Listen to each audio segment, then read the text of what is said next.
അങ്ങനെ ഞങ്ങൾ ഹൈലൈറ്റ് മാളിൽ നിന്ന് വാങ്ങിച്ച മീനായിട്ടത് ഞങ്ങളുടെ വിജയണ്ണൻ ഇവിടെ ഉണ്ട്.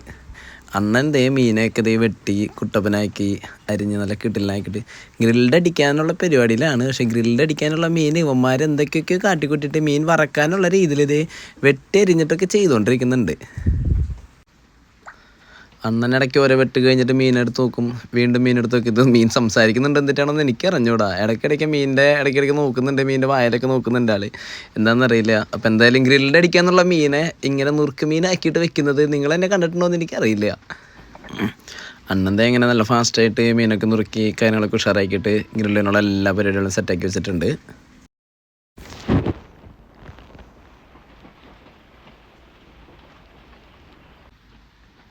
അങ്ങനെ കത്തി കൊണ്ട് ഇത് നടപടിയാവില്ല എന്നുള്ള രീതിയായി ഇപ്പോൾ ഇവന്മാർ വെട്ടോത്തേക്ക് എടുത്തിട്ട് എന്തൊക്കെയൊക്കെ ചെയ്യാന്നുള്ളൊരു സെറ്റപ്പിൽ എത്തിച്ചിട്ടുണ്ട് ലാസ്റ്റ്. അങ്ങനെ മീനൊക്കെ നമ്മൾ അരിഞ്ഞ് എല്ലാം സെറ്റ് ചെയ്തു. ഇപ്പോൾ അതേ മീനൊക്കെ കഴുകി കുട്ടപ്പനാക്കുന്നുണ്ട് അവരെല്ലാവരും.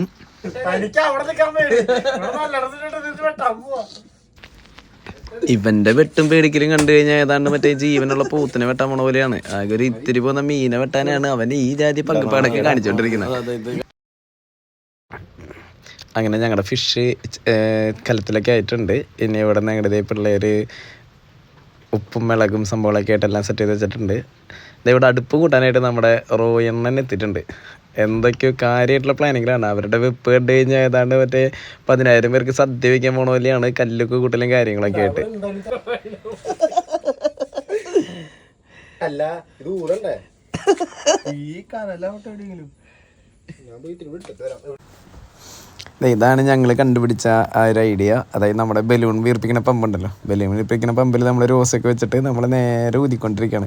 ഇതാകുമ്പോൾ പിന്നെ ഊതി വയ്യാണ്ടാവണ്ട. നേരെ ബലൂൺ പമ്പ് ഓണാക്കി കഴിഞ്ഞ് കഴിഞ്ഞാൽ കനൽ കത്താനായിട്ട് വളരെ സിമ്പിളാണ്. ഇനി അടുത്തില്ലാത്ത ആൾക്കാർ, ബലൂൺ പമ്പില്ലാത്ത ആൾക്കാർ തൊട്ടടുത്തുള്ള ഡെക്കറേഷൻകാരൻ അവരിൽ നിന്ന് രണ്ടൊന്ന് വാങ്ങിച്ചാൽ മതി കേട്ടോ.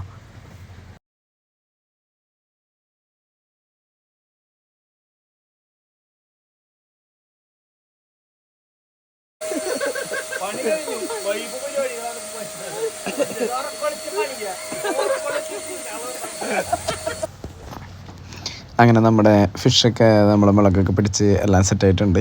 അപ്പോൾ നമ്മളിനി ഫിഷ് ഗ്രിൽഡ് ചെയ്യാനുള്ള അവസാന ഘട്ടത്തിലാണ്. കനലൊക്കെ എല്ലാം അടിപൊളിയായിട്ട് ചൂടായിട്ട് ഇരിക്കുന്നുണ്ട്.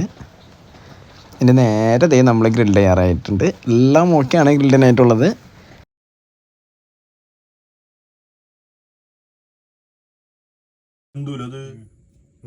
ചൂടാക്കാൻ വേണേ അനക്കണ്ട കുത്തിയതിനെ സീനാവുള്ളൂട്ടാ, പൊടിഞ്ഞു പോവുള്ളൂ. പൊടിയന്തല്ല അത് വെന്തോന്നറിയാം. അതൊക്കെ വെന്തു. ഒന്നുകൂടി ഒരു 5 മിനിറ്റ് കൂടി വയ്ക്കാം, മുരിയട്ടത്. അങ്ങനെ ഞങ്ങളുടെ ഗ്രിൽഡ് റെഡി ആയിട്ടുണ്ട്. മറ്റേ അച്ചാർ, അവൻ നേരത്തെ പറഞ്ഞ പോലെ അച്ചാർ പീസ് പോലെ ആയിട്ടുണ്ട്. ഏതൊക്കെയോ ചിലത് തവള ചത്ത് കിടക്കണ പോലെ തോന്നുന്നുണ്ട്. ഇനി ഇത് കഴിച്ച് കഴിയുമ്പോൾ അറിയാം ആരൊക്കെ ഗ്രിൽഡ് മിക്സ് ചെയ്തിട്ടുണ്ട്, ആരൊക്കെ മറ്റേ മുളക് ഉപ്പൊക്കെ ആക്കിയതിൻ്റെ വളരെ നന്നായിട്ട് അറിയാം. അത് ഞങ്ങളുടെ അടുത്ത ബൈക്കിലൊരു സെറ്റും കൂടി ഞങ്ങളിതേ ഇടാണ്. അങ്ങനെ ഞങ്ങളുടെ കപ്പിത്താനാണ് ഏറ്റവും ടേസ്റ്റ് വെക്കാനായിട്ട് പോണേ. വാവു പൊളി എന്ന് കേൾക്കായിരിക്കണം. പിന്നെ അവൻ തന്നെ ഉണ്ടാക്കി, അവൻ തന്നെ മുളകൊക്കെ മിക്സ് ചെയ്ത് തന്നെ അവൻ തന്നെ എന്തായാലും പറയും അടിപൊളിയായിട്ടുണ്ട്. ഇത് തന്നെയായിരിക്കും എന്തായാലും പറയാൻ പോണത്. ഇത് ഗ്രിൽഡ് അല്ലാതെ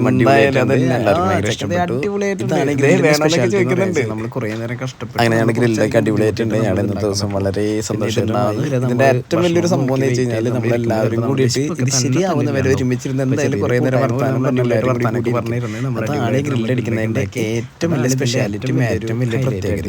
കാരണം എന്താ വെച്ച് കഴിഞ്ഞാൽ ഇത്